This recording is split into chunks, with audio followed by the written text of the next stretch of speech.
Everybody in Santa Barbara, are we ready to get started?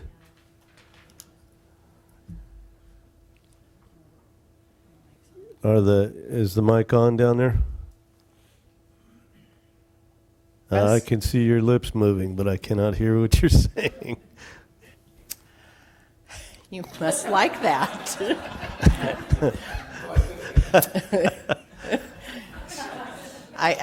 That's just the way I like it with salute. Perfect. Is it back? Yeah, dang it, we can hear you now. All right, I will start this, bring the March 8th, 2016 meeting of the County of Santa Barbara Board of Supervisors to order. Would everybody join me in pledging allegiance to our flag? Oh, sorry. I'm backwards. Clerk, call the roll. Ms. Farr? Mr. Lavanino? Mr. Carbajal? Here. Ms. Wolf? Here. Mr. Adam? Here. Now let's pledge allegiance. Ready? Begin.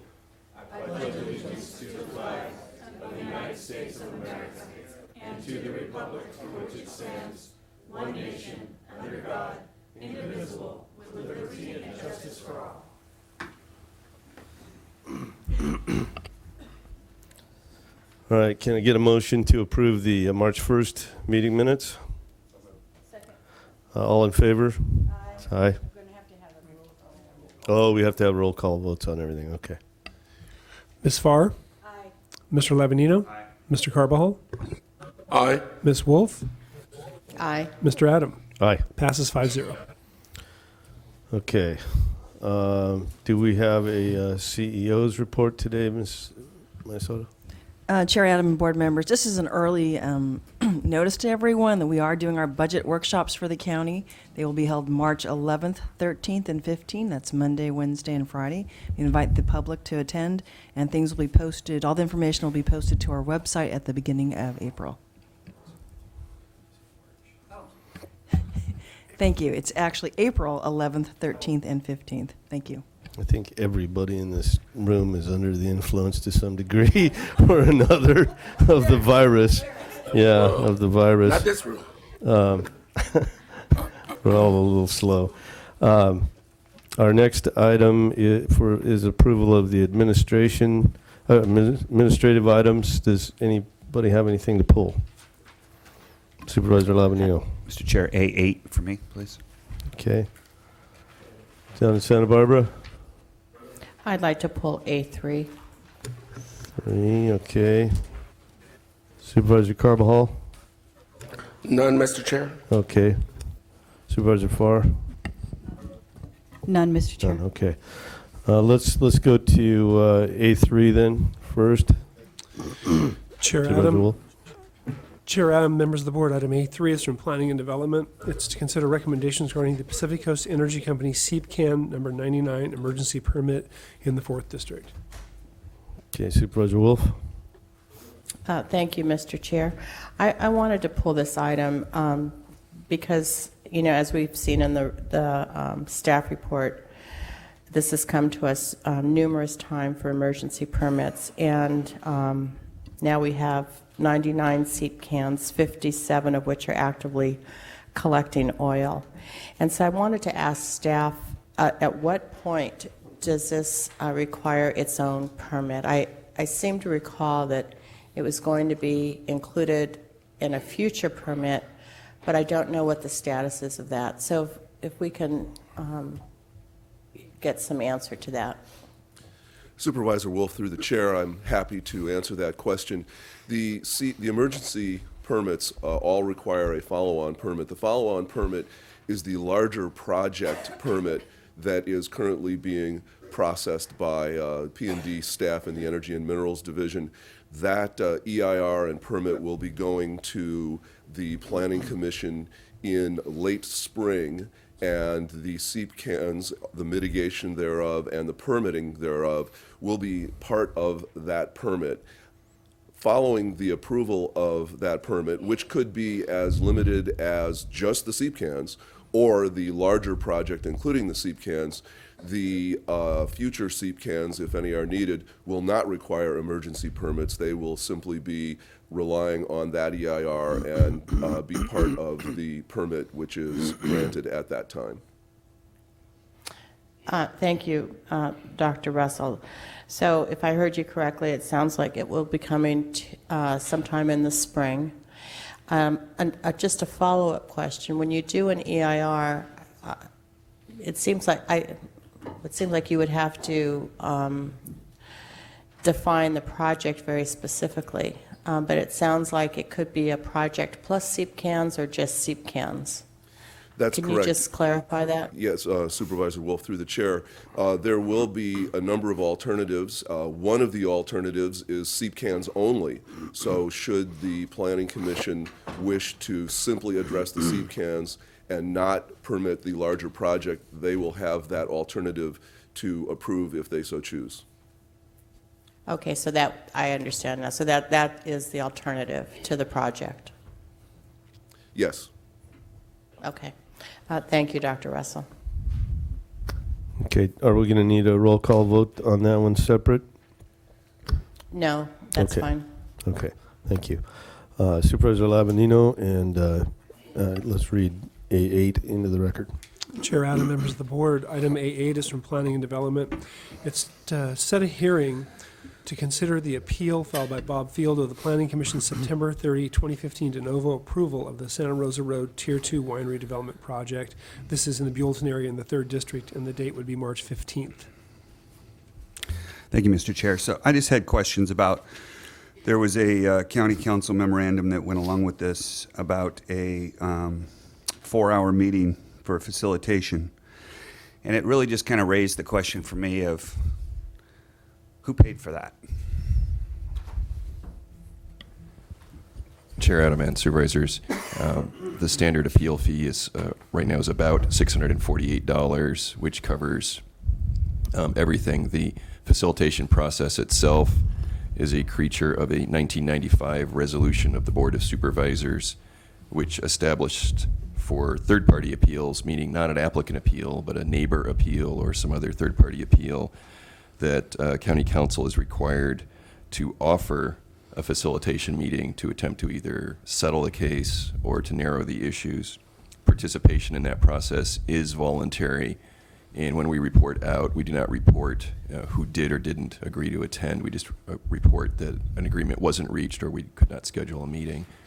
In this case, we did provide a 4-hour facilitation, and as we reported, seemed to be making some progress, but ultimately did not resolve that matter. Over the past probably 10 years, different years, we've gone between resolving 1 and 3 or resolving half of these through the facilitation process. So although county council does not actually get additional funds, nor does planning through the facilitation process, I think it is a good process for either narrowing the issues or actually resolving these cases. But the short answer is neither planning nor county council get additional funds for these facilitations. Right. So, so the $650 or close to that should cover all the costs, but do we even track the costs as it goes through an appeal? I mean, and I don't know, Mike, if you had to put this book together, Mr. Allen, not Mr. Gazzoni, but was this specifically now just for the Board of Supervisors? So you had to recreate this entire binder. Okay, so that's $600 down the drain right there. But so I guess, do we track the costs as they go through P&D or county council? Or? Supervisor Lavanino, through the chair, we do not track the costs of county council's facilitation. We absolutely do track the costs of all the appeals that we work on, and on an annual basis, that because we do pay for everything after the first $648, on an annual basis, that comes to an FTE, a full position, which is not really budgeted, and we just figure out how to find the money, and it's general fund money. So sometimes it's annually less than an FTE, but that's a ballpark estimate of how much sort of unbudgeted general fund we're spending on appeals. So does the applicant ever get charged back for the additional costs associated with an appeal? Supervisor Lavanino, through the chair, whether it is a third party or the applicant appealing, they do not get charged any more than the $648 appeal fee unless they decide they would like to make changes to their project. They would like to redo a traffic study, such as the case with this winery. And if they want to change the record, if they want to go forward with the record that was at the Planning Commission for an up or down vote on an appeal, they don't get charged anything extra. However, if they want to augment the record, change their project, do studies, we talk to them and tell them that it's their choice, and if they want to do that, they pay. Mr. Gazzoni, looks like you want to say something, because I have another question for you, too. So.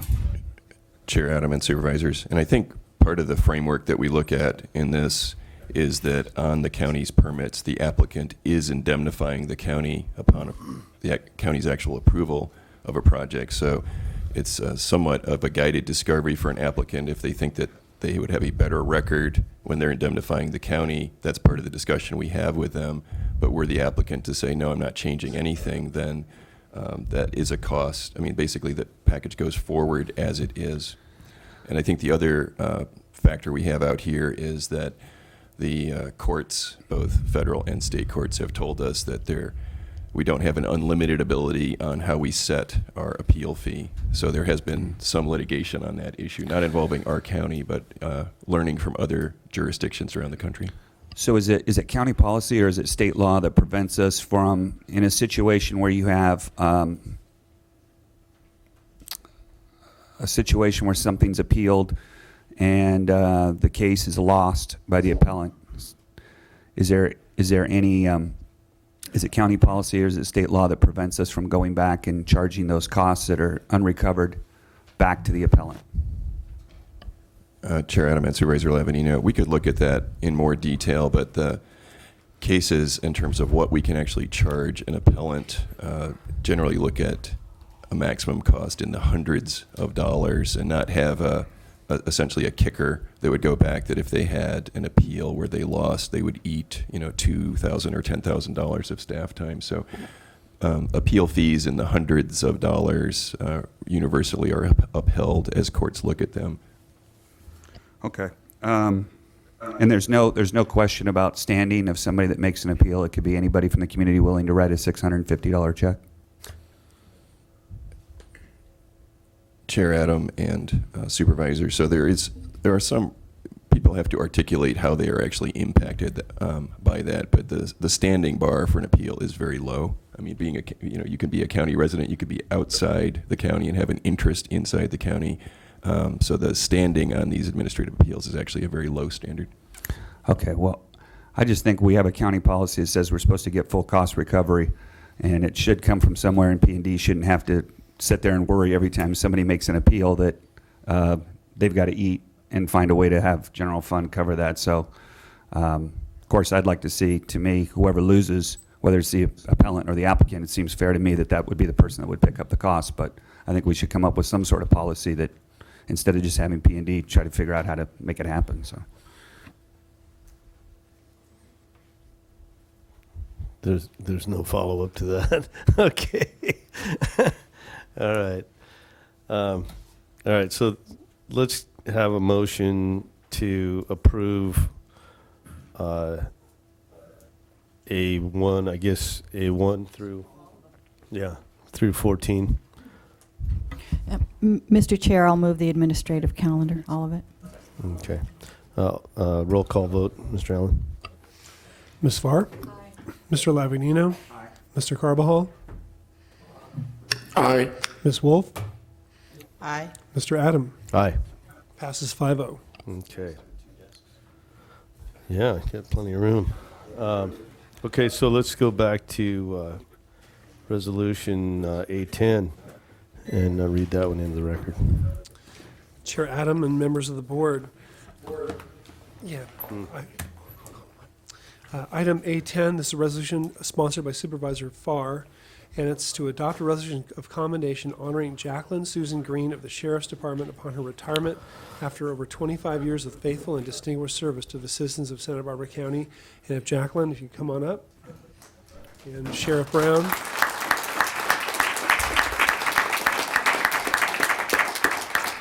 Well, I'll go ahead and read the resolution into the record. Whereas Jacqueline Green will be retiring from county service on Sunday, March 27th, 2016, having faithfully served the sheriff's office for over 25 years as a clerk typist 2, clerk typist 3, office professional 2, and administrative office professional senior. And whereas Jacqueline Green started her career with Santa Barbara County on June 11, 1990 as a part-time clerk typist 2 at the Sheriff's Solvang Station.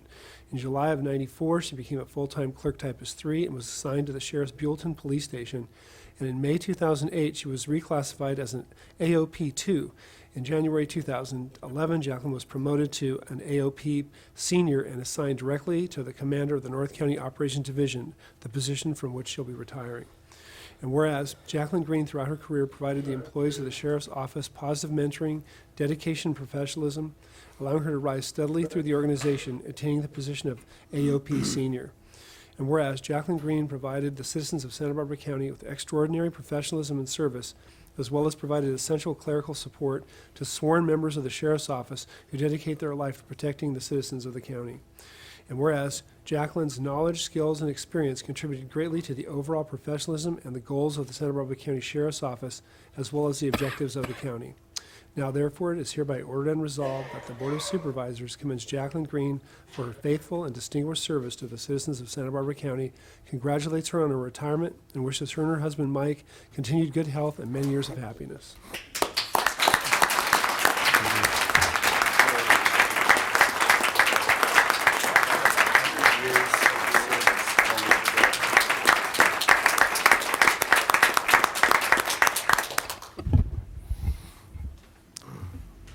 Chair Adam and members of the board, this is going to be a tough day for the Sheriff's Office with us losing 3 stalwart and stellar employees who have done an absolutely fantastic job. Almost 100 years of service between them. Jacqueline's, I would point out, is the least of that, and she started when she was about 8 years old with us. So. But it's a bittersweet moment for us. We're happy for Jacqueline, but as you all know, having solid administrative assistance is critical to getting the job done, and Jacqueline has been an absolute godsend to the people that she's worked most closely with, and indeed with all of our North County operations. And we wouldn't be in the position that we're in today were it not for people like her, and her in particular, who not only is an exceptionally skilled office staff person, but who is someone who is beloved by the people that work with her. She has an absolutely wonderful, warm personality that is going to be greatly missed. And on behalf of all the men and women of the Santa Barbara County Sheriff's Office, we wish Jackie and her husband Mike best wishes and success in all future endeavors. Congratulations on a job extremely well done.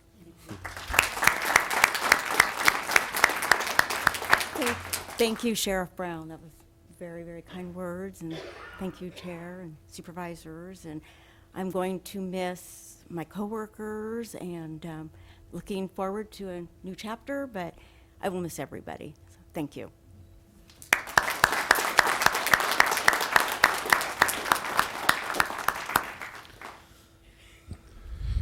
And Sheriff Brown, don't go away.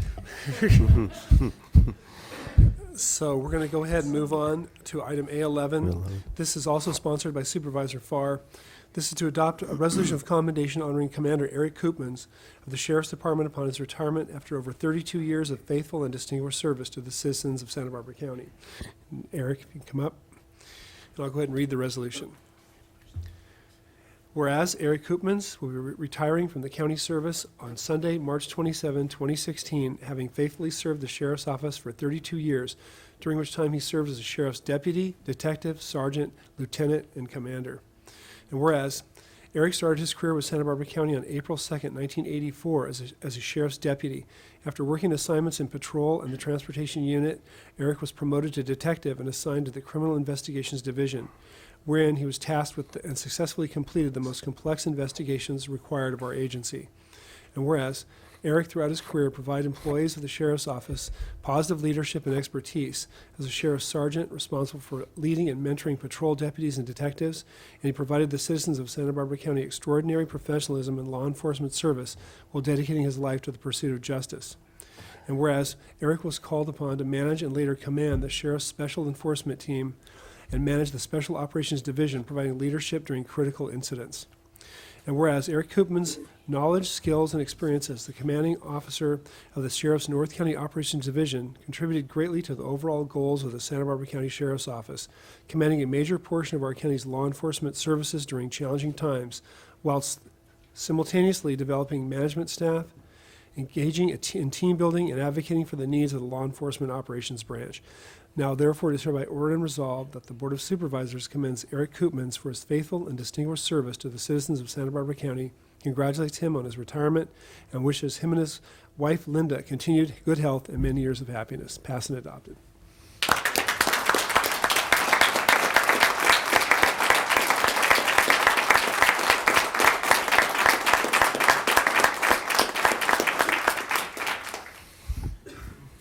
Chair Adam, members of the board, I should have pointed out when I was up here talking about Jackie, the large number of people that are here from the Sheriff's Office to support our 3 retirees today, and it's indicative of the esteem in which they're held by their colleagues.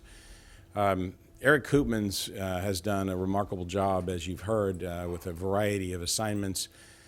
He has shaped a career to be very proud of. I remember fairly early in my administration going into his office and seeing 3 photographs of him being promoted by 3 preceding sheriffs.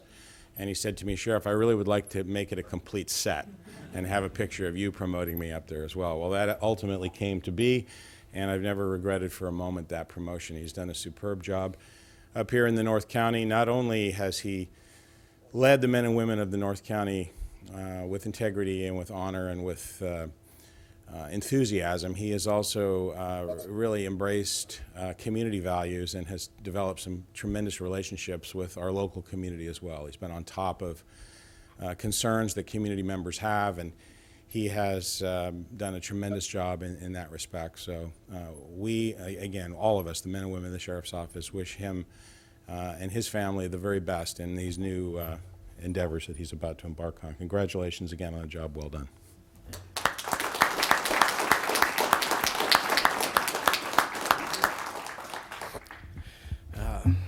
Chair Adam and supervisors, just a real quick note that really did occur in my office. I was in HR, and I wanted to buy another frame that had a 4th empty picture. So when he come in, I said, "Hey, when are you going to put me on there?"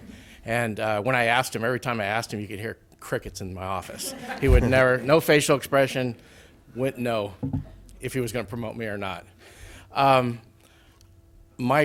This has been a heck of a ride, 32 years. This is the Sheriff's Department. I worked with LA Sheriff's Department before that, and this is just an outstanding agency, a great county to live in. I'm going to stay here in this county. I have my roots. It's the people. It's not me and how well I did. It's all the people that worked for me or I worked for all those years. They make my job easier. They make me look good as a commander because of their work, not my work, their work. So I thank them for their commitment and all their hard work they do. One thing I asked the supervisors to do is continue to support the Sheriff's Department. This is a real challenging times for law enforcement. We have already 12 peace officers in the United States have been killed by gunshot. It used to be where most peace officers, or the highest rate, were killed by traffic accidents, driving too quickly in pursuits and so forth, or just being on the road, most of your shift. But it's turning now, and more officers are now getting killed by gunfire. So the violence has increased towards law enforcement, and I ask you guys to support the Sheriff's Department and all law enforcement as we continue going through these hard times. And thank you for this honor today. Thank you.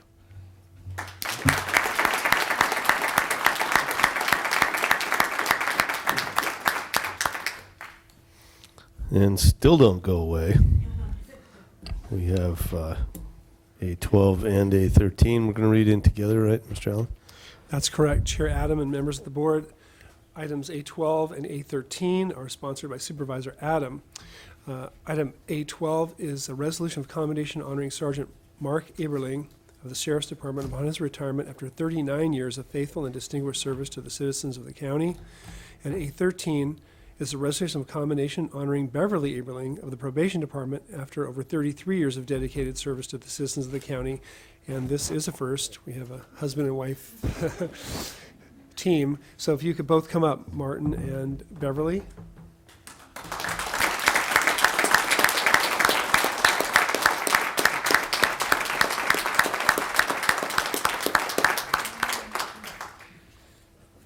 And I will read the resolutions in the record, and I think I'll read Beverly's first.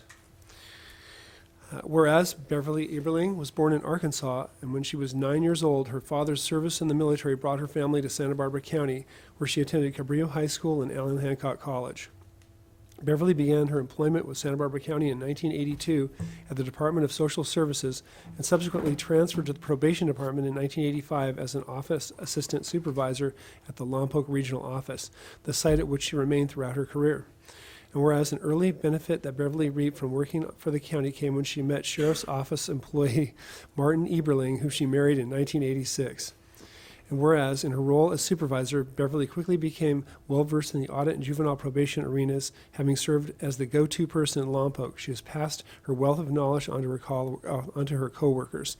Beverly's tenure with the department has spanned 6 chiefs, which included Alan Grogan, Sue Gianfrido, Scott Dupree, Patty Stewart, Beverly Taylor, and the current chief, Guadalupe Rabago. She was the recipient of the Chiefs Award in 2007. And whereas Beverly has served her fellow staff in the probation department in a commendable fashion, she's truly a fine person and an example of that staff will follow. She's a credit to her professionalism. She looks forward to spending quality time with her husband and her son James, as well as volunteering with the Lompoc community. Now, therefore, it is ordered and resolved that the Board of Supervisors recognizes Beverly Eberling for over 33 years of dedicated service to the citizens of Santa Barbara County and the Probation Department, and extend her best wishes for a fulfilling, enjoyable, and rewarding retirement. Passed and adopted today.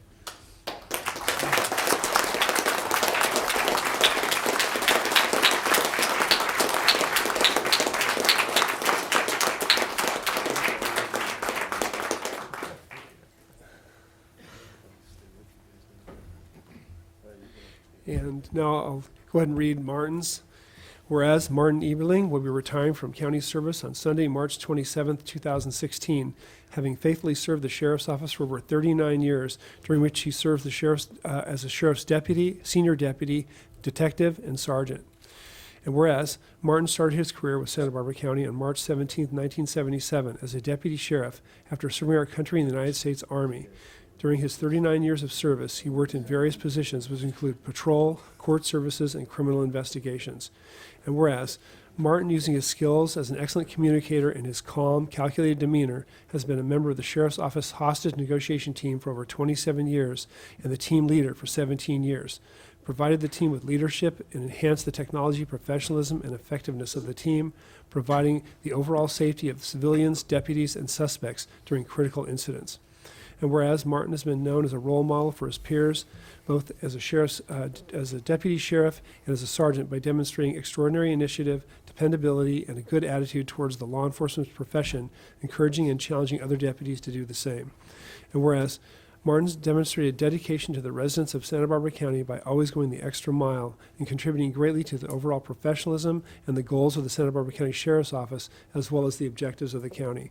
Now, therefore, it is hereby ordered and resolved that the Board of Supervisors commends Martin Eberling for his faithful and distinguished service to the citizens of Santa Barbara County, congratulates him on his retirement, and wishes him and his wife, Beverly, continued good health and many years of happiness. Passed and adopted today.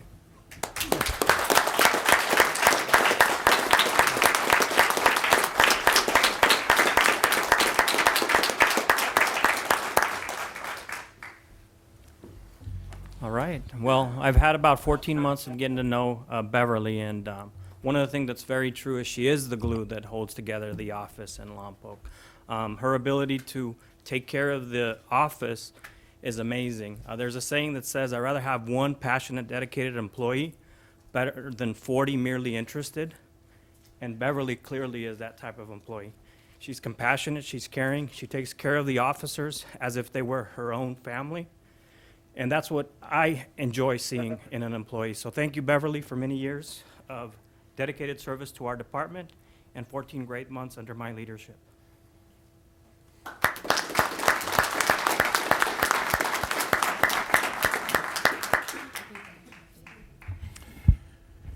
Chair Adam, members of the board, it's, again, very, very difficult to see someone who's held in the regard that Martin is held in leave the organization. A tremendous amount of skill and talent and experience that's leaving us. Martin holds the distinction of being one of the senior statesmen in the sheriff's office. I believe he is the third in terms of seniority. And that's only because we just can't get Sam Gross or Butch Arnaldi to even think about leaving yet. But he has done, and that's out of about 650 employees, so that's a remarkable accomplishment. He has done some tremendous things in his career, as you've heard. He's been a tremendous influence with young patrol deputies as a mentor to them. He's led and guided the hostage negotiation team in a wonderful way and has done great things integrating the training with that unit with our special enforcement team. I got a chance to see firsthand the other night the deployment that everyone made when we were out assisting Santa Maria on their operation, and Martin was there leading his team in that respect. He has done a tremendous job. He has got a great sense of humor. We have been having a lot of overtime shifts lately that need to be flown. They've flown by email, and he has a special knack for being able to put little twists and little ditties into the emails that make everybody want to read them, and I think those shifts get filled much quicker than anyone else that flies one as a result. So we're going to miss his editorial comments with respect to overtime as well. But again, I want to wish this tremendous package deal that the county has had for so many years the best in their retirement. So congratulations, Martin and Beverly, for jobs exceptionally well done. We're going to miss you.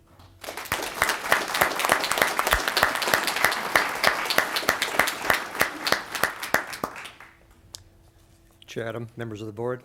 My wife and I thank you for the privilege of being here today. 72 years of combined service for the county of Santa Barbara.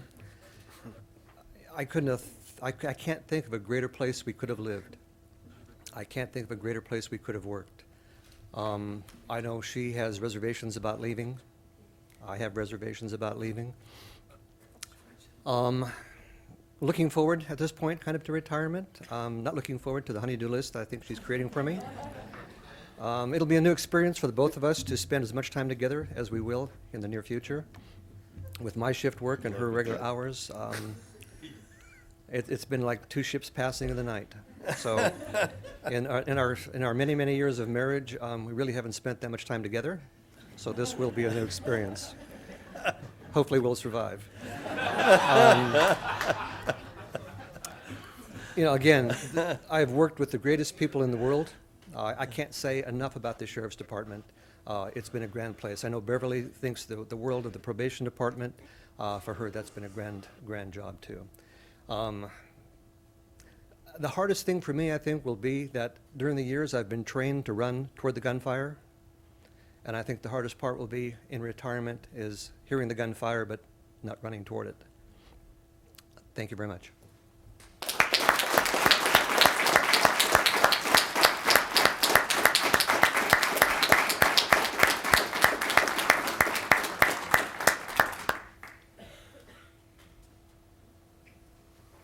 All right. Well, thank you all for your service, each and every one of you. Okay. So we're on to public comment. We have one more. Oh, that's right. Okay. Sorry. Jumping the gun again.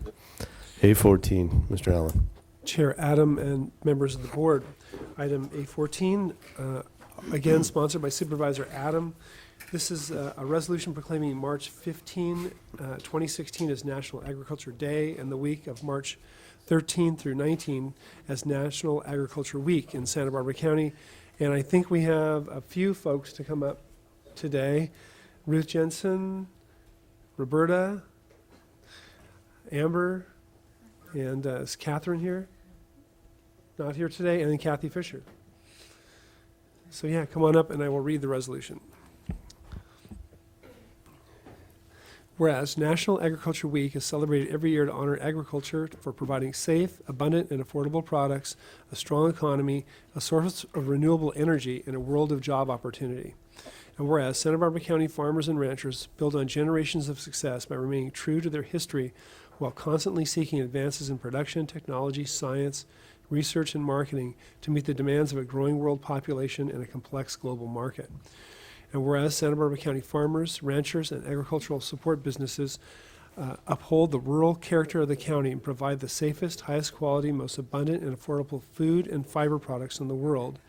They fuel our local, state, and national economies, are the largest contributors to our local economy, which generates more than $2.8 billion annually to Santa Barbara County, and export agricultural products, including strawberries, vegetables, wine, cut flowers, all over the world. And whereas the agricultural industry is the largest employer in Santa Barbara County, providing over 25,000 on-farm jobs, including administrative and professional staff, in addition to employment for harvesters, irrigators, crew leaders, truck drivers, scientists, researchers, pest control and fertilizer advisors, processors, shippers, brokers, and retailers.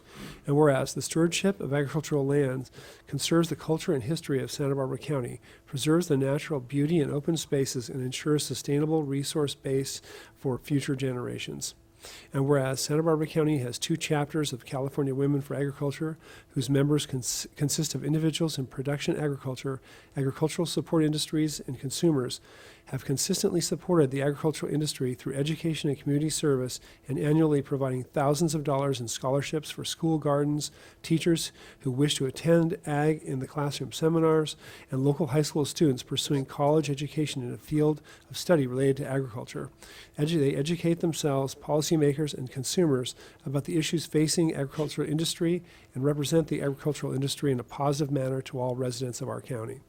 Now, therefore, it is hereby ordered and resolved and that March 15, 2016 be proclaimed National Agricultural Day in Santa Barbara County, and March 13 through 19, 2016 be declared National Agricultural Week in Santa Barbara County.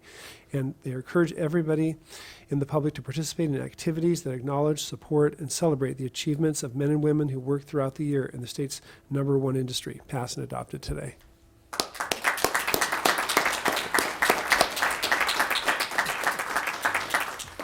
Thank you. My name's Roberta Alderetti, supervisor and a chair. I worked in agriculture as a student in high school in the summers for Adam Farms. Yeah, did you know? I didn't. Your dad. Congratulations. And your uncle. And also other farms And the in alumni. Santa Maria and Guadalupe. I'm a native of Santa Maria. Our family was involved in farming. And I was grateful for the opportunities that I had in high school and in college in the summers working in agriculture. I got my degree at Cal Poly in Ag Business Management. And because of that opportunity, I am grateful for the ag industry, for my career, and also hope that others in our community appreciate the opportunities that we have in agriculture, appreciate our farmers, and also appreciate our farm workers. Our motto in California Women for Agriculture is, if you eat food, wear clothes, or drink water, you are involved in agriculture. Thank you.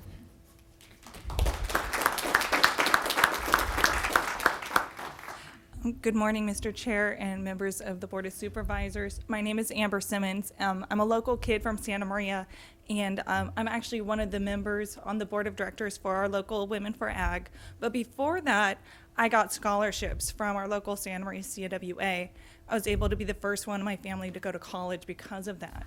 My grandparents and great-grandparents worked in the fields and the packing sheds here in town, and so I wanted to take the time to say thank you for your continued support of the industry, taking the time to celebrate it, as well as recognizing the way that it can really impact lives in a positive manner, you know, like it did for me and my family. So thank you. Thank you.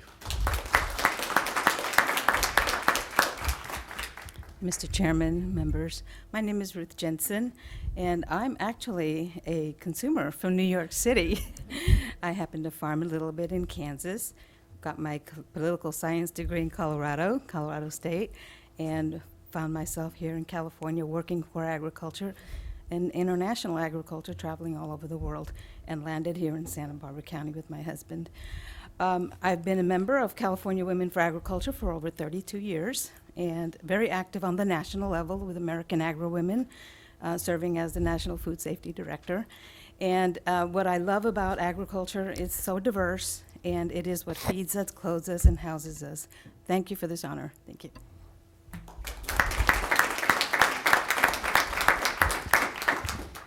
Chair, I would like to thank your board for taking a moment today and recognizing National Ag Day and honoring our farmers and ranchers for all of their hard work. And I'd like to thank the California Women for Agriculture for all of their hard work advocating for agriculture, not only in this county but throughout the state. And I've provided your board posters, National Ag Day posters, for your enjoyment. So thank you again, everyone. Thank you very much.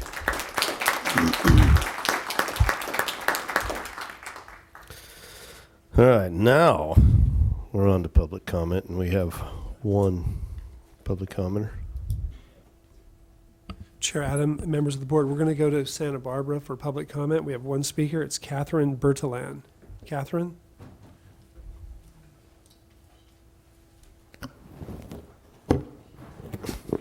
Mr. Chair, she's on her way.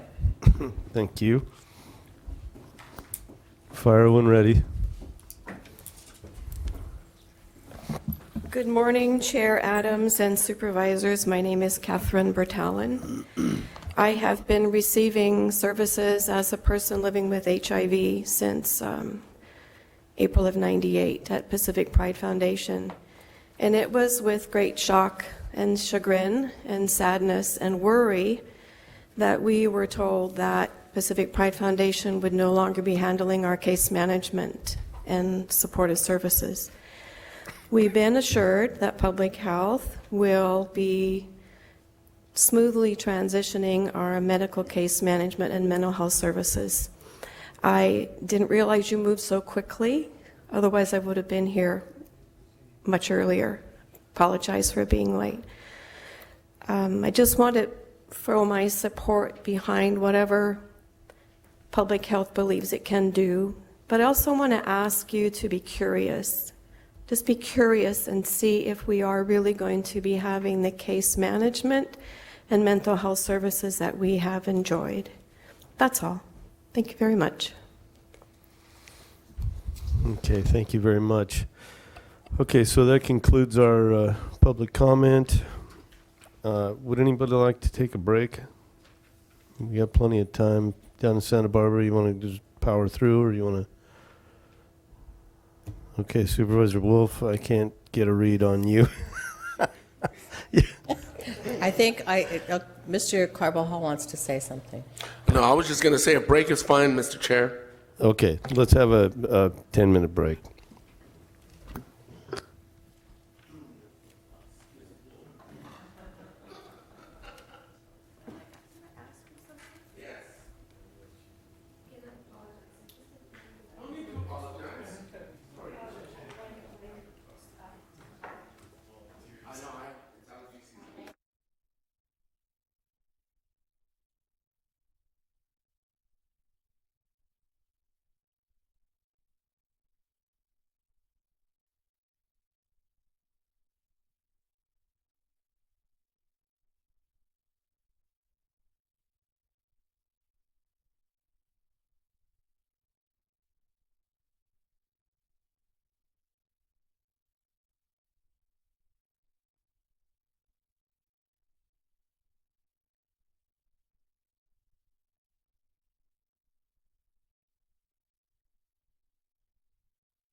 Oh, I hate that.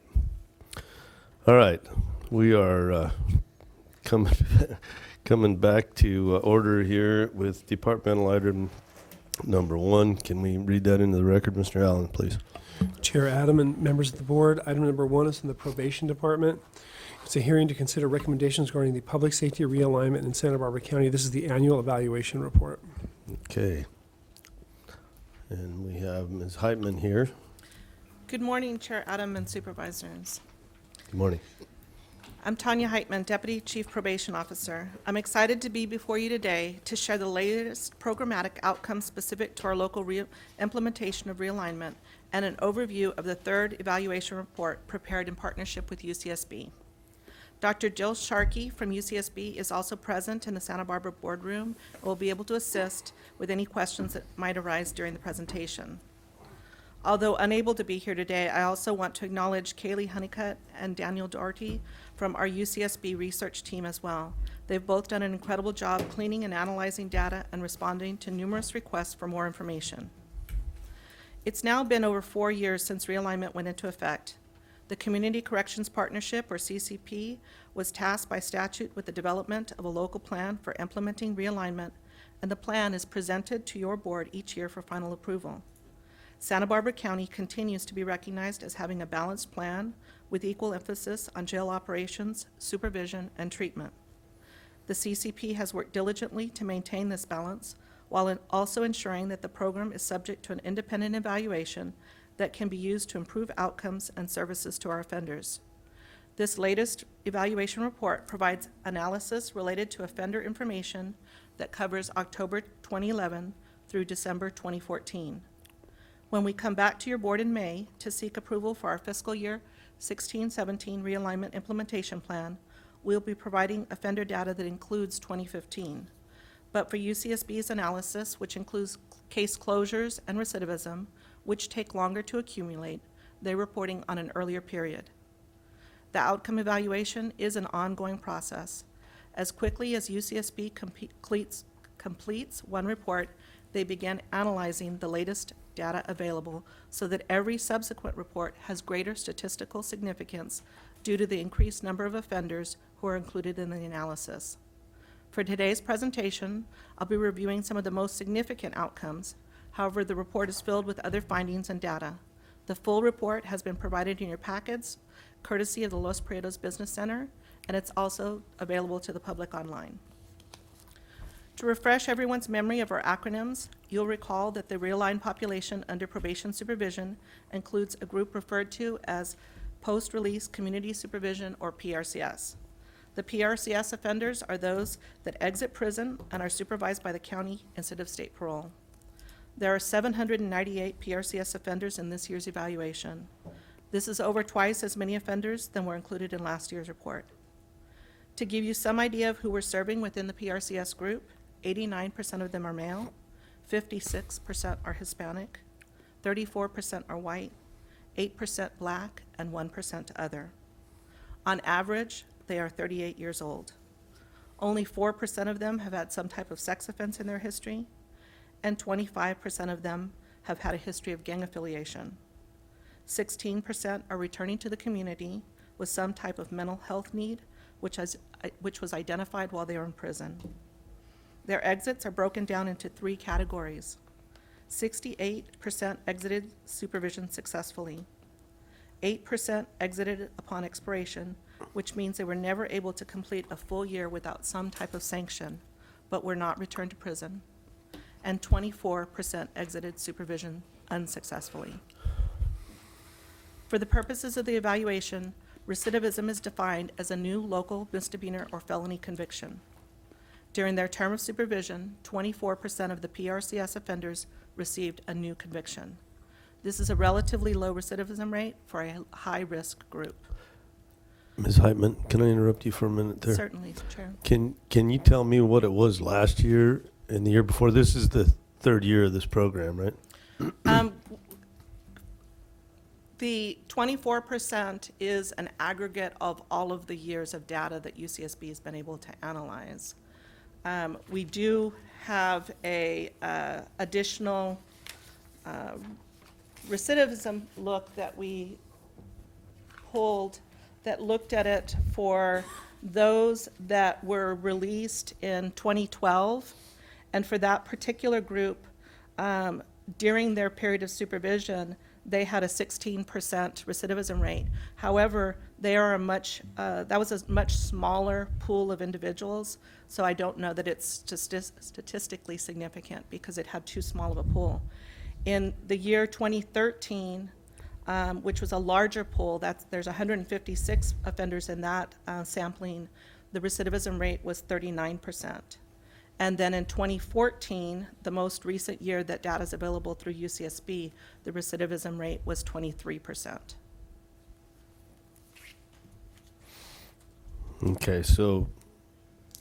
Okay, all right, so let's continue on here. Thank you. Some of the findings include that PRCS offenders who obtained greater residential stability and had improvements in criminal thinking were less likely to recidivate. This is particularly noteworthy given the fact that we have worked hard since realignment passed to ensure that we were addressing both of these issues. We are actively tracking the data related to housing and participation in cognitive behavioral treatment focused on criminal thinking in order to ensure our efforts remain data-driven. Can you tell me what criminal thinking is? So I did pull out a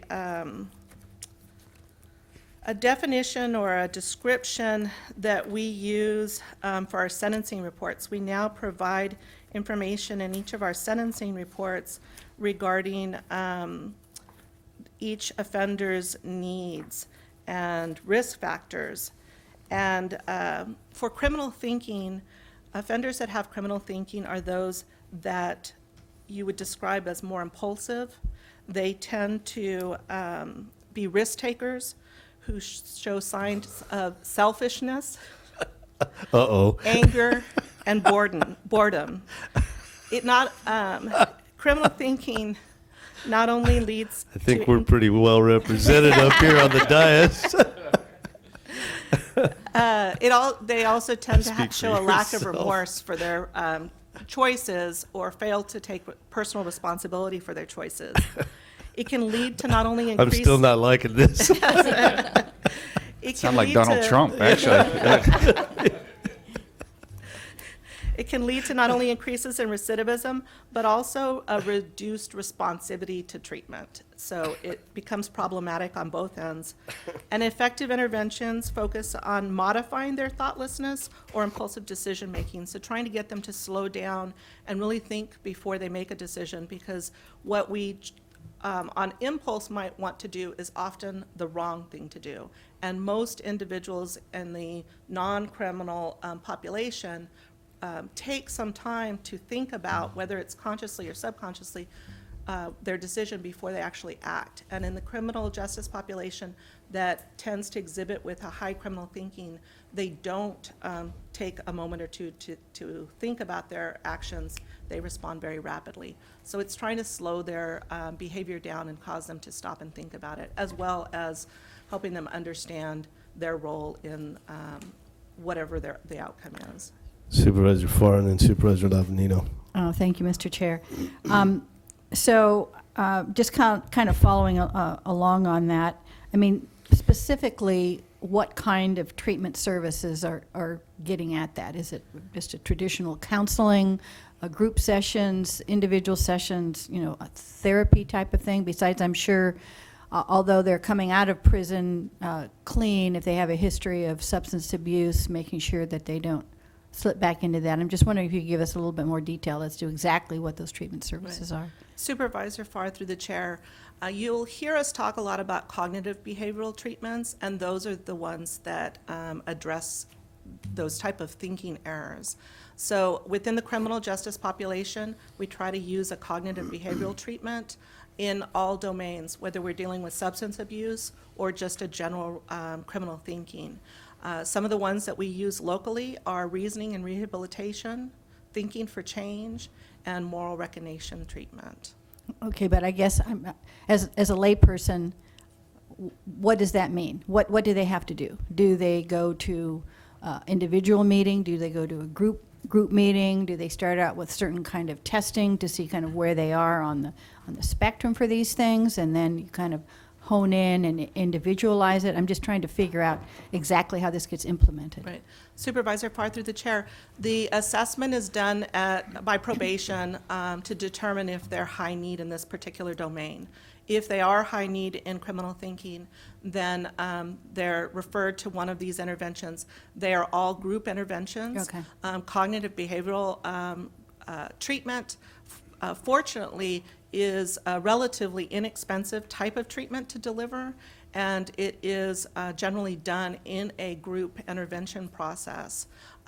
All three of the ones that we're using locally that I mentioned, reasoning rehabilitation, thinking for change, and MRT, or moral recognition, are all ones where there is a curriculum that the facilitators have to be trained to, and they're trained to follow the curriculum very specifically to make sure that there's fidelity to that particular curriculum.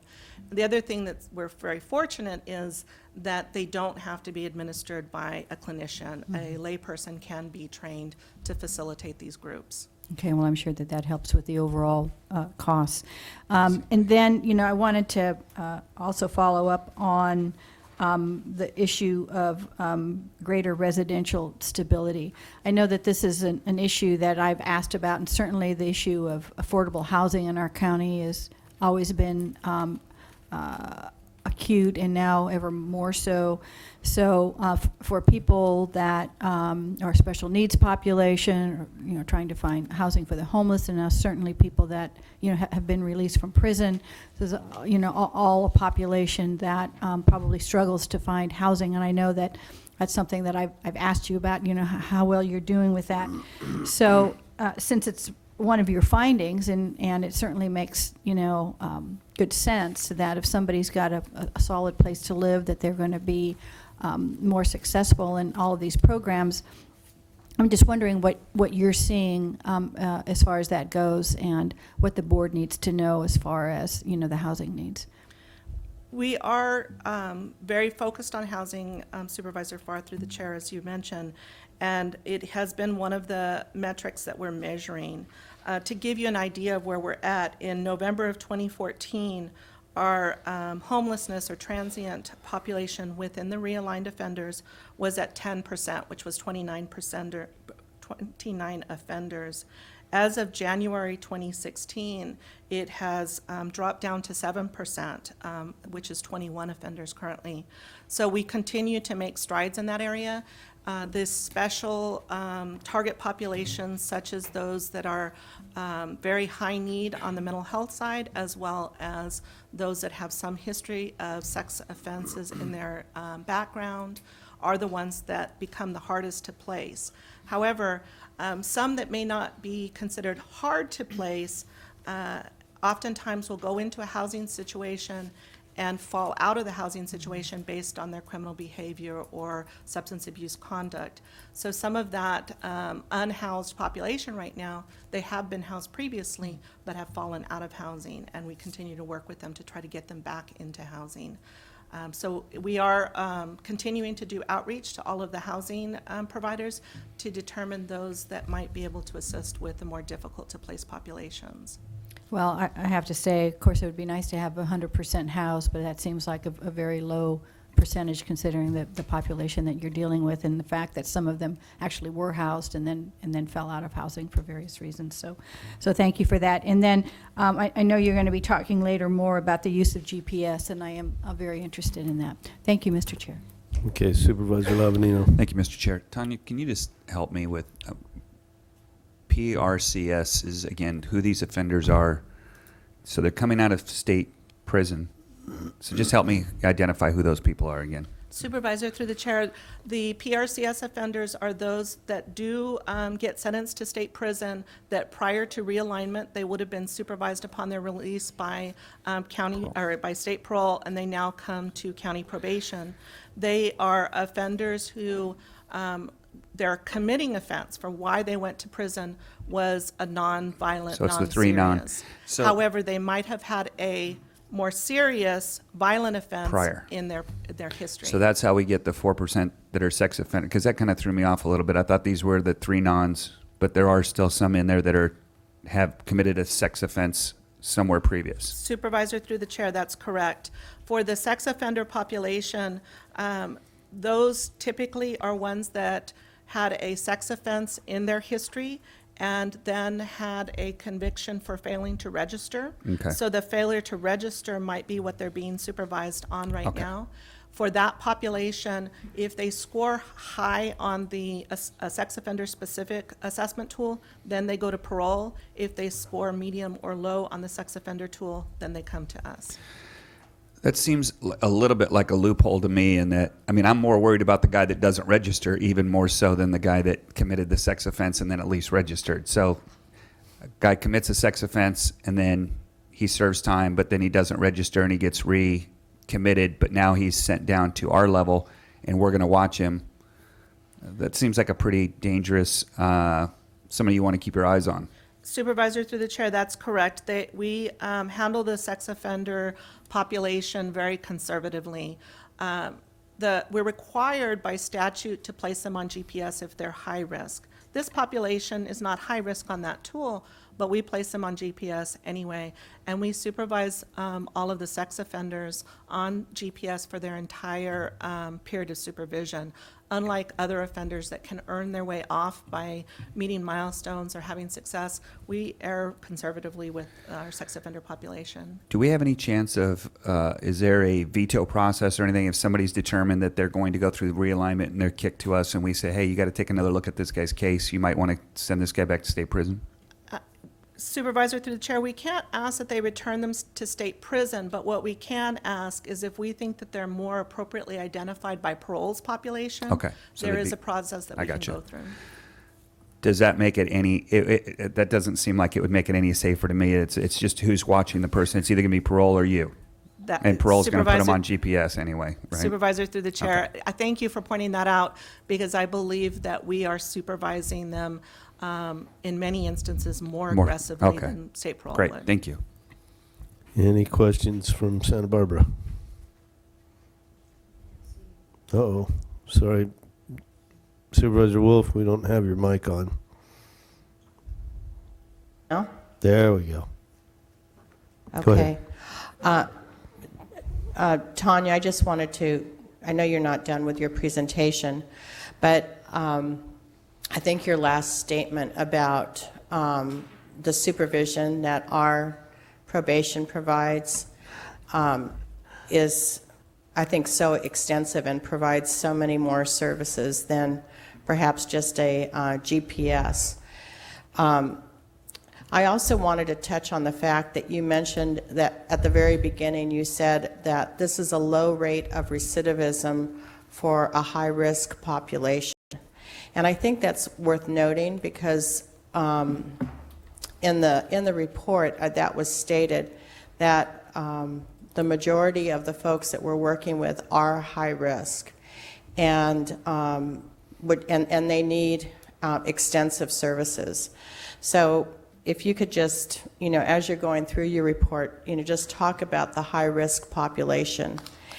And just one more comment, because I serve on CCP since we started this, and I believe that Supervisor Farr's comments were really on target as far as the need for housing and services. And I know that our staff has done an extensive job, and I think the results of all of that work are shown on page 33 of the staff report, where there's a table where it says other treatment providers for PRCS clients. So I just want to compliment Tanya and your staff and everyone who's working on this for a much more robust and extensive list of providers than we had when this process first began. Thank you, Tanya. Thank you, Supervisor Wolf, through the chair. That is correct. Our list of providers is quite extensive and is listed there, and these are actually only the ones that were providing services up through 2014. We continue to expand that list and are bringing on additional providers as they're able to meet the need. We are attempting to ensure that gender-specific treatment as well as general treatment for these offenders is available. So it has caused us to go out and look for additional opportunities and providers, such as the Santa Barbara Rape Crisis Center is a new provider that wasn't included in this prior report. So we continue to expand that list. Thank you for bringing that up. Okay, we also have noted a preliminary finding regarding the use of GPS. We've been utilizing GPS in 2 different ways as part of our supervision strategy. We utilize it as a prevention strategy during the re-entry phase of supervision, and we've utilized it as an intervention strategy to address non-compliance later in the supervision period. Our latest results suggest that utilizing GPS preventatively during re-entry may result in fewer supervision violations and a lower likelihood to recidivate. We hope to shift some additional probation resources to GPS during the next fiscal year and further evaluate the use of GPS with UCSB's assistance. Now, for the other population within realignment, those that are sentenced to jail under 1170H of the Penal Code instead of being sentenced to prison, as they would have been prior to realignment. They can receive a straight jail sentence or a split sentence, which is a jail sentence followed by a period of mandatory supervision, which locally we refer to as post-sentence supervision, or PSS. There are 720 1170H offenders included in the analysis. This population is 73% male, 49% Hispanic, 42% white, 7% black, and 2% other. They are 35 years old on average. The 1170 population is also further divided into 2 subgroups: those that receive a split sentence of both jail and supervision time, and those that receive a jail-only sentence. Through December of 2014, we saw 55.8 split sentences and 44.2 jail-only sentences. Our split sentences are higher than they were previously and are currently trending at 67% split sentences. We also note that in the population UCSB looked at, there were 7 offenders who were in both groups, having received both a jail-only sentence as well as a split sentence. In the split sentences, we're seeing a 58% successful completion rate. We've always encouraged the use of split sentences over jail-only sentences, as we believe the use of intensive supervision, case management, and treatment will provide better outcomes than incarceration alone, even in this high-risk population. Well, we're finally at a stage where the data is able to definitively confirm the beliefs on which our realignment strategy was based. We had UCSB do an apples-to-apples comparison of the impact of a jail-only versus a split sentence on recidivism. For the jail-only population, we looked from the day that they were released from jail out 1 year and found that they had a recidivism rate of 41.4%. For the split sentence population, we did exactly the same comparison, looking from the day they were released from jail out 1 year and found that they had a recidivism rate of 27%. This is a remarkably improved recidivism rate for the split sentence offenders over the jail-only offenders.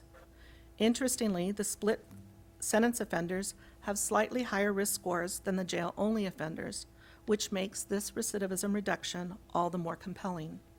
Furthermore, it's noteworthy that for offenders who are under supervision for multiple years, their recidivism is generally the highest in the first year and will be reduced in each subsequent year.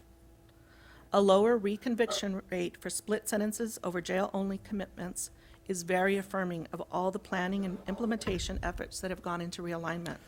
This serves as a strong reminder that incarceration alone is not only substantially more expensive, it is also less effective. Working with offenders to address their top criminogenic needs through an array of evidence-based treatment options while providing intensive supervision is clearly leading to better outcomes than incarceration alone could anticipate achieving.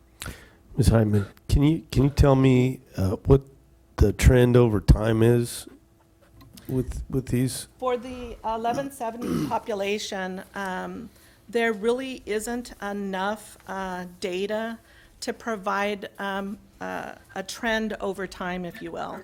So looking at the 1170Bs, or what we call the split sentences, When you look at the population from 2012, there were only 3 offenders that had a period of supervision followed by a year post-supervision for them to be able to analyze. For those in 2013, there's 40 offenders. So the numbers, when you try to track it by time, the numbers are so small still that that's difficult to do. The numbers are a little bit higher for the jail only because they're not getting supervision, so their period ends sooner and we can start looking at it. For those in 2012, there were only 2, in 2011, there's only 2 of them. 2012, it goes up to 89, and for that unsupervised population, in the first year, there was 27% recidivism, then it goes up to 39 in year 2 after their release. The 2013 cohort had a 37% recidivism in the year post their release. So by aggregating it, we're finding that we can make more statistical sound analysis. Right now, the numbers are so small that when you section them out by year, you're not able to make as strong of an analysis. Well, see, the problem for me is when you see a statement like offenders who improved in criminal thinking were less likely to recidivate, but there's no evidence to back that up. You know, you guys are all evidence-based now, right? So, you know, I would like to see some statistical analysis that would support a statement like that rather than just have a statement laying there by itself. Chair Adam. Mr. Abago. Chair Adam, is this mic on? Yes. One thing that we didn't mention earlier, and to put it into context, is one of the reasons for shifting supervision to the counties was based on the failure rate of CDCR, of the parole system. What was basically the measure that CDCR had before 2011 was a 70% failure rate. So anything better than a 70% failure, which is a 30% success rate, is basically attributed to the success that counties have enacted, more specifically with the data that we have here. It's hard, since we're only looking at 3 years, to make that conclusion right now, but if you look at it overall, CDCR supervision and the improvement that has happened in Santa Barbara with regards to shifting that responsibility to the counties, that's where you can see really the value that our county's been able to do with regards to supervising these offenders more effectively.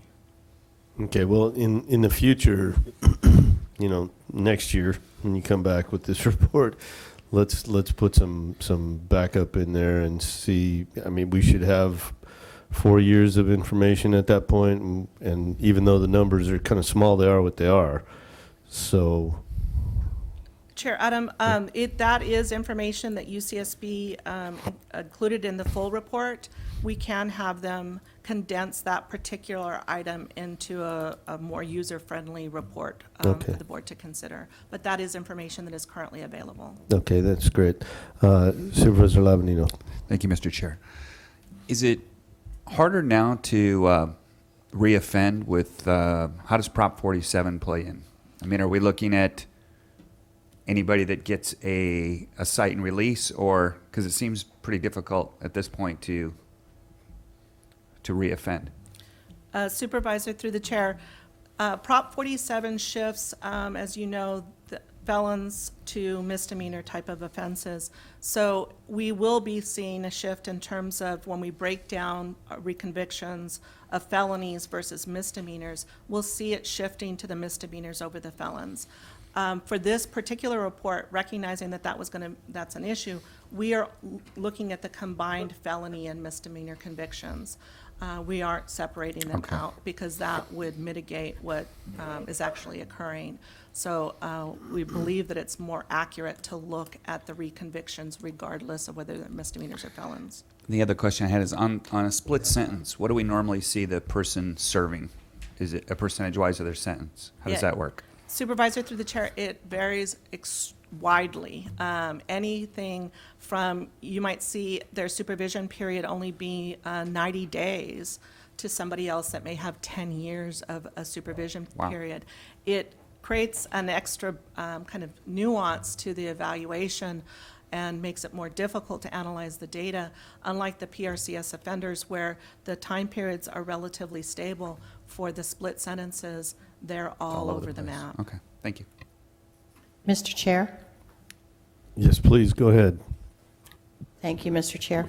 I just wanted to go back to Supervisor Adams' question about the statement regarding criminal thinking.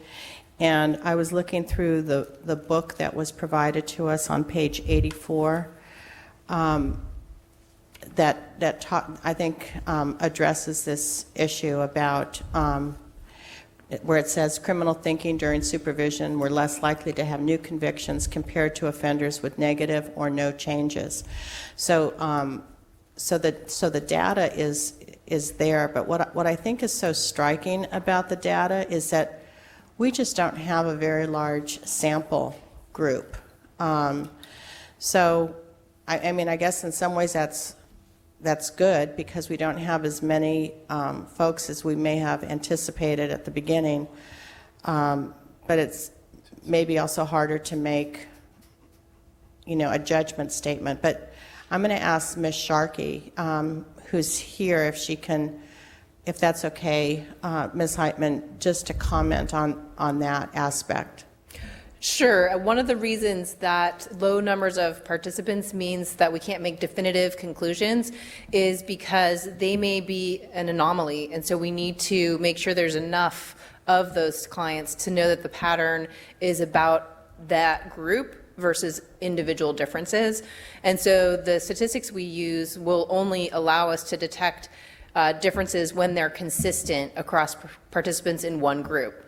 And when we have only a couple or 10 participants in a group, their individual experiences may vary so widely that then the statistic tells us there's not a difference because there's too much individual variation. But as you gather more participants, then you have the statistics can see the pattern, and then they know that there is a difference between those groups. And so that in part is why it's difficult to make conclusions based on the first couple of years. And I think a second important point is that the first offenders who were coming into the community from these various populations were also anomalies because they were the ones released first. Perhaps they had the shortest sentence or for a variety of reasons, were let off early.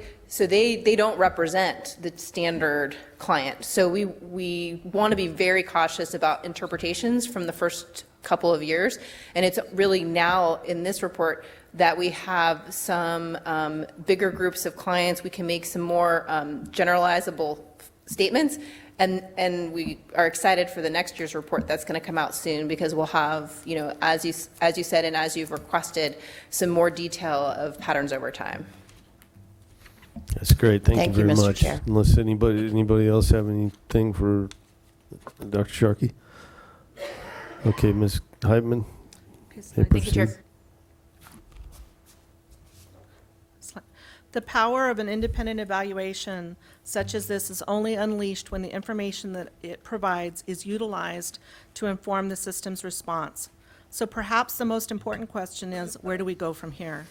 First and foremost, we continue to advocate for improved data collection across all criminal justice agencies as well as our community partners.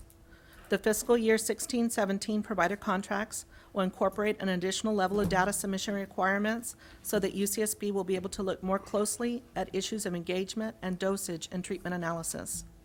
We continue to look for opportunities to utilize our Results First initiative to ensure these efforts are balanced by the cost-benefit analysis that is now available to us.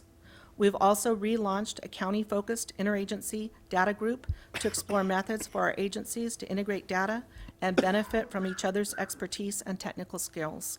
We hope to bring back cross-agency recommendations for data integration improvements to your board in the near future. We will also be responding to the emerging data related to violations. The probation staff and UCSB will be exploring a matrix approach to handling of PRCS violations in an effort to identify the optimal method for use of jail sanctions in the PRCS population.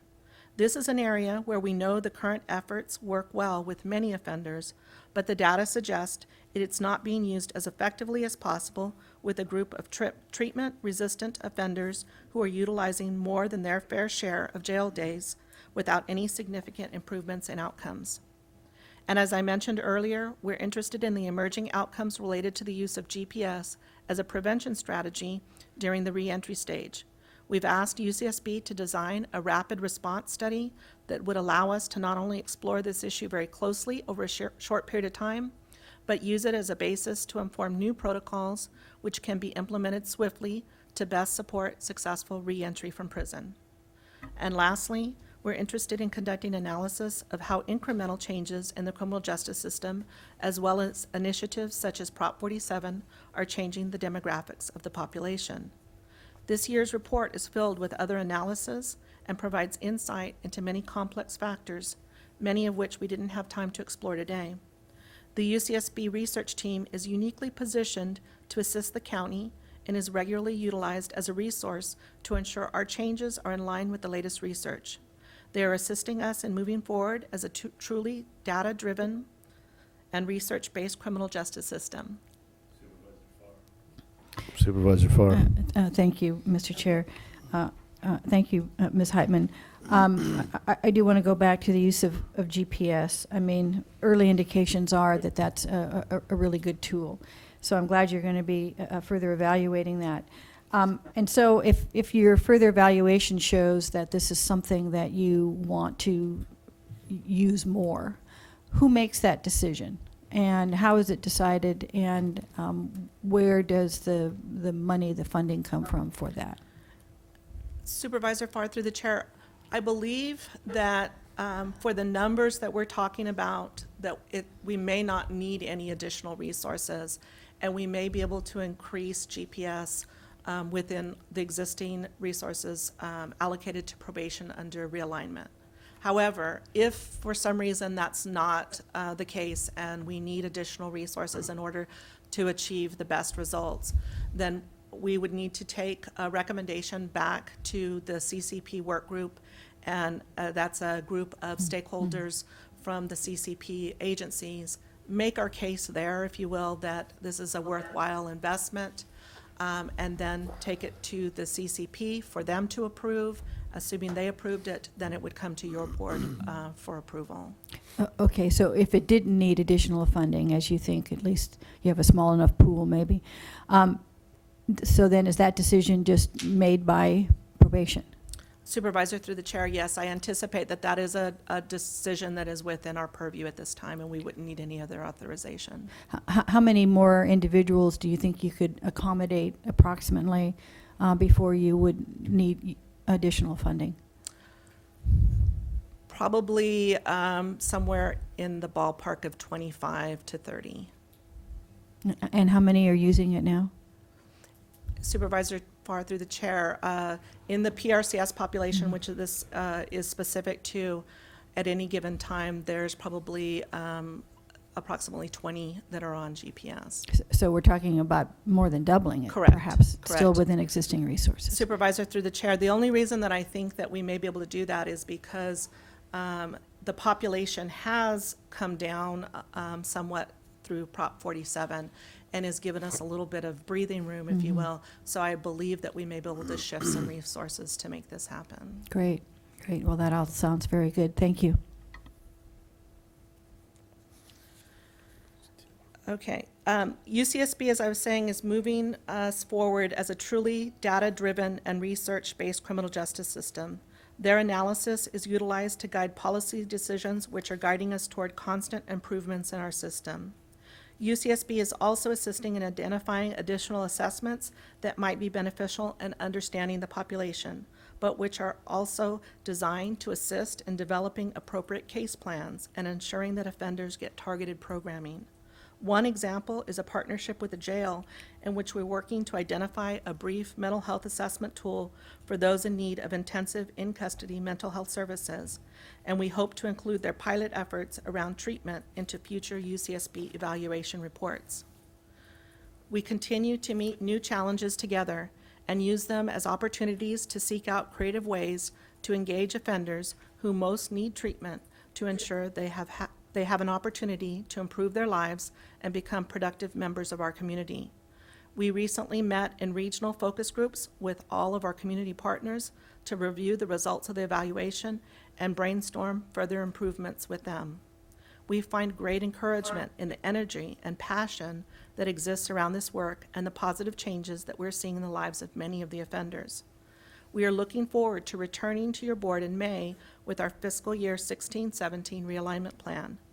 The CCP work group is actively pulling together data and program information for us to share, but we also plan to incorporate some success stories into the plan, which should allow everyone to get a better sense of the exciting work that's being done.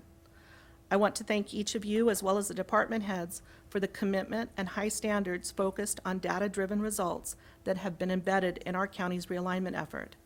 It has not always been easy to get the data, and there is still considerable work to be done. But Santa Barbara County set a high expectation at the onset, and through this focus and commitment, we have successfully managed to acquire more interagency data for UCSB to analyze under this initiative than any prior project of this magnitude. It is truly impressive to see what our joint efforts have been able to accomplish despite the many challenges before us. Is there anything further that we can clarify for you? Okay, do we have anything in Santa Barbara? Supervisor Wolf. Supervisor Adam, I just have a closing comment. Are there any public speakers? No speakers. Okay. Well, I just want to first thank Ms. Heitman and your department, along with all of the partner agencies. These reports are really important for us to evaluate this partnership. And when we first heard about AB 109, I think there was a lot of fear in the air, and how were we as a county going to deal with it? Well, I think what happened is that we had a lot of leadership in our departments that came together in developing our CCP program, and it continues to evolve and get better every year. And I really want to thank Jill Sharkey and her team from UCSB, because we talk about evidence-based programming, and in reading the report, it's very clear that that's what the focus is in our development of programs and instituting programs. So it's not just saying evidence-based, it's actually implementing what's working. And yet at the same time, I think we're continuing to look at better ways of doing things. And in that vein, I want to thank the CEO's office, who has worked with us in coordinating a fuller evaluation of CCP, a 5-year evaluation. And I think that will be a good thing for us to look at ourselves holistically to see again where we can improve. So just one more person that I want to thank, and that's Mary O'Gorman from my staff, who's been involved in this process. She's in the working group. And just for me personally, I've been doing this since I was on the Juvenile Justice Coordinating Council before this came into effect.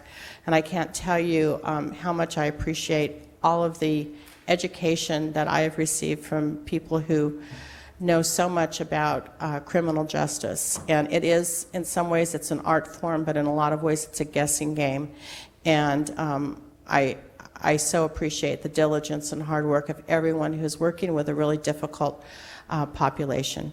So thank you, everyone, and thank you, Mr. Chair. Okay, you're welcome. I guess there's no other comments. Maybe we can get a motion to approve the recommended actions. Mr. Chair, if I could, I'd just like to add my thanks to Supervisor Wolf. I think this is another excellent report. It's really nice to have these to refer back to, and other issues come up. And, we just think you're an awesome department doing a stellar job here, again, with obviously an extremely difficult population.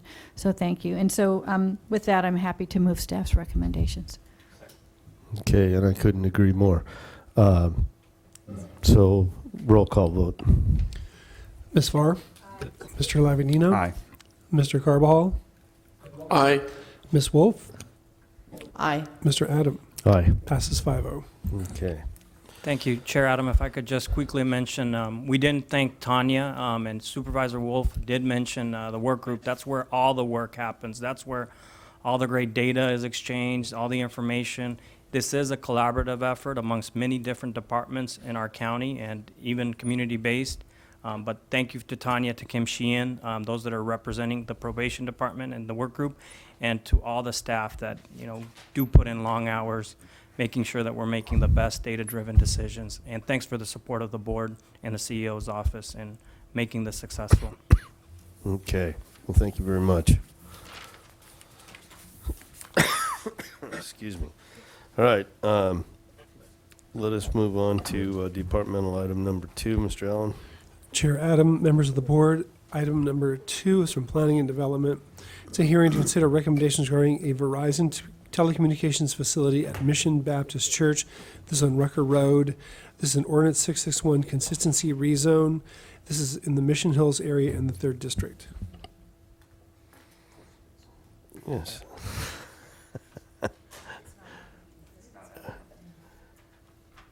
Ms. Trotter. Cadena. I'm sorry. It's okay. Good morning, Chair Adam, members of the board. The project before you is for a consistency rezone as well as a conditional use permit to allow a new Verizon facility located on Rucker Road in the Mission Hills area. The project site is located approximately 800 feet northwest of the intersection of Rucker Road and Burton Mesa Boulevard. Surrounding development to the east includes the Mission Hills residential subdivision. The remainder of the balance is surrounded by the Burton Mesa Chaparral ecological areas, and that incorporates the north, south, and west property boundaries of this site. The proposed telecommunication facility would be set back approximately 140 feet along the northern property line adjacent to the Burton Mesa Chaparral. The Mission Hills subdivision is located approximately 300 feet to the east of the proposed facility.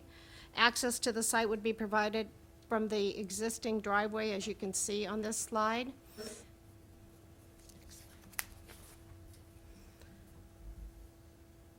This is the outline of the proposed facility in red. The facility is an approximate 900 square foot lease area. They will be providing landscaping around this lease area to soften the view from Rucker Road. There is existing mature vegetation that does buffer this somewhat. And there will not be a prefab shelter. The equipment will be all outdoors. There will be an emergency generator as well as a service light in the event services or maintenance is required for the proposed facility. Next slide. This is the east elevation of the proposed faux eucalyptus tree. The North County BAR approved this particular tree after review of some additional faux trees. At the present time, the only faux trees that exist are eucalyptus, pine, and palm. Although the site is developed with mature oak trees, the NBAR felt that this was the best design and the least intrusive for this area. This is a photo sim showing the proposed faux eucalyptus tree, again, approximately 300 feet from Rucker Road. As you can tell, it is a different design. The shed is no longer in that location, and it is surrounded by existing mature oak trees on site. This slide is the existing Verizon coverage. You can see from the red star how the coverage is lacking at this point in time. And then with the proposed coverage change with this telecommunication, you can see where, again, where the red star is and the yellow has disappeared, which increases the coverage capacity. The project was found to be exempt from CEQA. With regards to the consistency rezone, it was a 15061B3, and the telecommunication facilities were found under 15303 and 15304. The project is consistent with the comprehensive plan as well as the land use and development code. The consistency rezone would bring it under the Land Use and Development Code and would be in compliance with the future Ordinance 661 changes that will be occurring sometime at the end of the fiscal year. Staff's recommendation would be to make the required findings for approval of the project, including CEQA findings specified in Attachment 1, determine that the project is exempt from CEQA as specified in Attachment 2, approve a rezone under 15 RZN 10, and adopt ordinance changing the zone district of the subject parcel from U under Ordinance 661 to Ag 2 100 under the County Land Use and Development Code as specified in Attachment 3, and approve a conditional use permit 15 CUP 10, subject to the conditions of approval as included in Attachment 4. And that would conclude staff's presentation. Okay, thank you. Mr. Allen, do we have any public speakers? Chair Adam, members of the board, we have one request. Eric Cheng.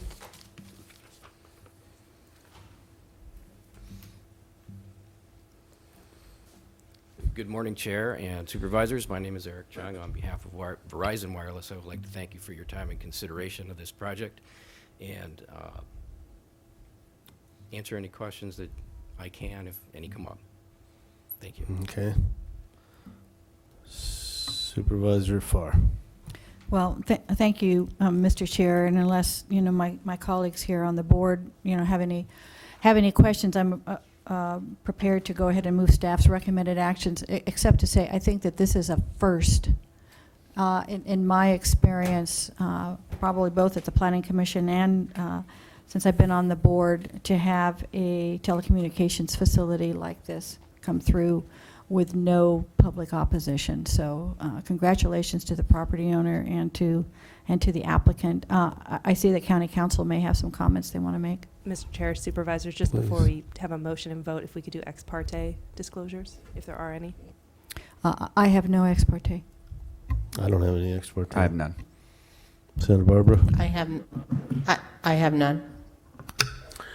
Madam Chair, I received, Mr. Chair, I received some email correspondence, but that's about it. So, I believe this was a unanimous vote at the Planning Commission, and it sounds like it's gone through Board of Architectural Review, and they've made some changes, and I appreciate the applicant accommodating that. So with that, Mr. Chair, I'll go ahead and move staff's recommended actions A, B, C, and D to approve. Okay, we have a motion and a second. Mr. Allen, please read the roll. Ms. Farr. Mr. Lavanino. Mr. Carbajal. Aye. Ms. Wolf. Aye. Mr. Adam. Aye. Passes 5-0. Okay. Mr. Gazzoni, we're going to adjourn to closed session.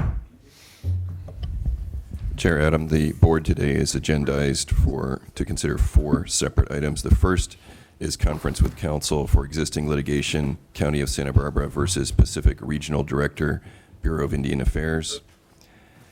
The second is conference with legal counsel for anticipated litigation, deciding whether to initiate litigation. Next, conference with real property negotiators concerning county property, which is an affordable housing unit at 217 Rice Ranch Road, Orcutt. And then finally, a conference with labor negotiators concerning all unrepresented managers. All right. Well, we will be back, I would say, 1-ish. Okay. Thank you very much.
Test, test. Test, test. Okay, we're back in session, and we're going to report out. Mr. Gazzoni. Chair Adam and Supervisors, the board considered 4 matters today in closed session. The first was existing litigation, County of Santa Barbara versus Pacific Regional Director, Bureau of Indian Affairs. The second was anticipated litigation, deciding whether to initiate litigation. Next was conference with real property negotiators concerning county property at 217 Rice Ranch Road, Orcutt. And the fourth item was conference with labor negotiators concerning all unrepresented managers. The only reportable action concerns closed session item number 2, deciding whether to initiate litigation. And for that item, through a unanimous vote, the Board of Supervisors authorized County Council to file a petition for writ of mandate in Superior Court. The county's petition in Superior Court will seek to enforce a December 2015 report of findings by a state hearing officer at California Department of Health Care Services, and that state hearing officer had upheld County Public Health Department's targeted case management costs. Highly summarized, successful enforcement of that report of findings should yield a benefit to the county of about $135,900. That's the only reportable action. Okay, well, thank you very much. We will be adjourned until March 15th. Thank you.